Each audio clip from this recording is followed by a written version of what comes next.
Ancient walls and towers, for this is one of the world's most ancient cities, which now has motorways in its midst. Pathé Pictorial's magic carpet has never taken you to a place where a magic carpet was more appropriate.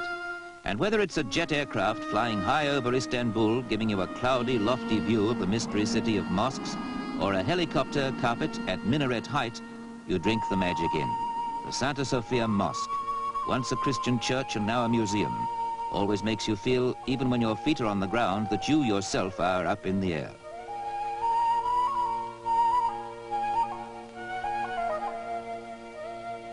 The Golden Horn and the Galata Bridge, where at ferryboat level, they say, you'll meet everyone in the world who deserves to be called a human being, which seems unfair because here it's a man's world. Women are mostly veiled or hidden away. This is the gateway to Asia. This is Europe's last tentative outpost. It shows its ambivalence mainly by male predominance. But Istanbul largely consists of exciting waterways.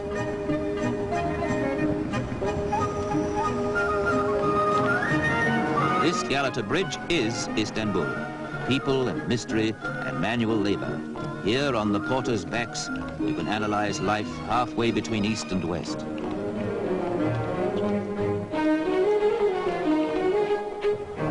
You'll learn the secret of this strange place as readily from the pelican as you will from its mysterious but most hospitable inhabitants. Halfway house life, Europe and Asia. And a really lovely thing, sweet, fresh fish.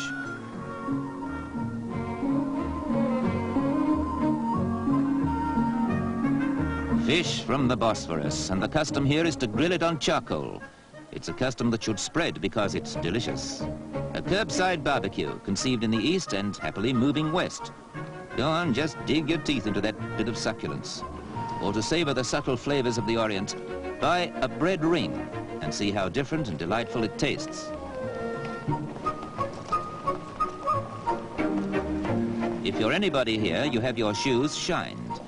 They're dusty in 10 minutes' time, but you do it because you're floating on air most of the time in a city that's a million different places, itself split between two continents with only ferry boats threading it across that narrow, exciting waterway that divides us from Asia and dramatically links Russia and the Black Sea with the Mediterranean and the world at large.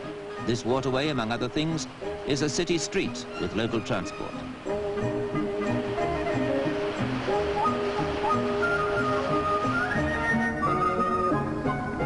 What a mix-up of an ancient and a modern city it is. What a smoky beacon at the crossroads of east and west and north and south. What a fascinating series of contradictions and enigmas. Mosques like this crumbled here in earthquakes, and wooden houses were built by Sultan's command to resist such destruction.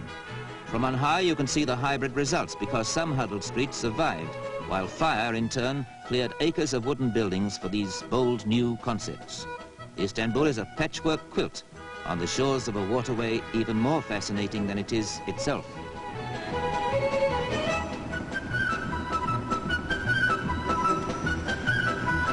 We are cruising now on the Bosphorus.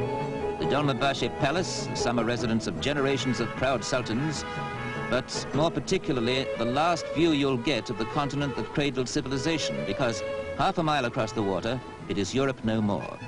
See the walls they built round the last bastion, Byzantium, later to be Constantinople, the Roman Empire's capital, now Istanbul, a city that is more eternal than Rome itself, which though changing, keeps its origins and its essence intact as it grows.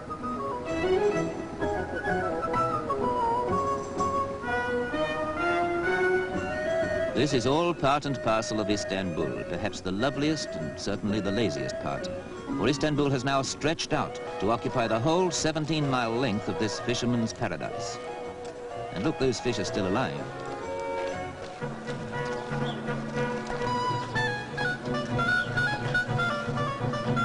Here you buy blue fish or the famous Bosphorus swordfish slices, and a boy brings round coffee for you as you talk with a stallholder or haggle over the price, the same as in the bazaars.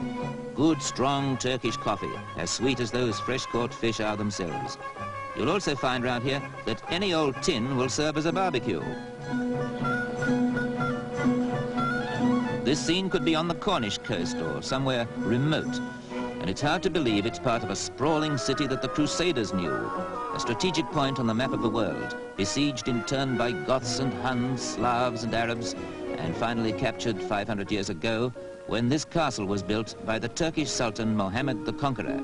This was the stronghold from which he first attacked and then defended the city that he made the capital of the Ottoman Empire.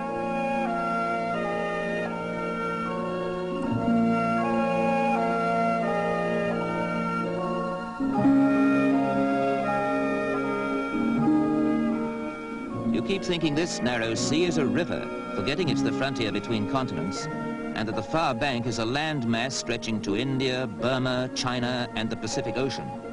There's another castle on the Asiatic side, more elegant houses and the sleepy feeling you still get in the south of France. Glide into this haven of peace in the very outskirts of a crowded city.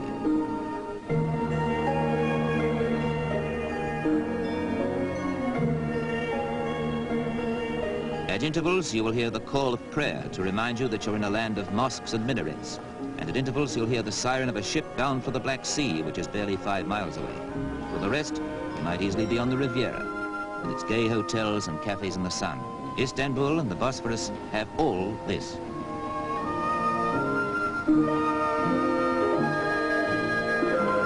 Istanbul and the Bosphorus have mystery too, inscrutable, age-old mystery, somehow symbolized by the Hubble bubble pipe.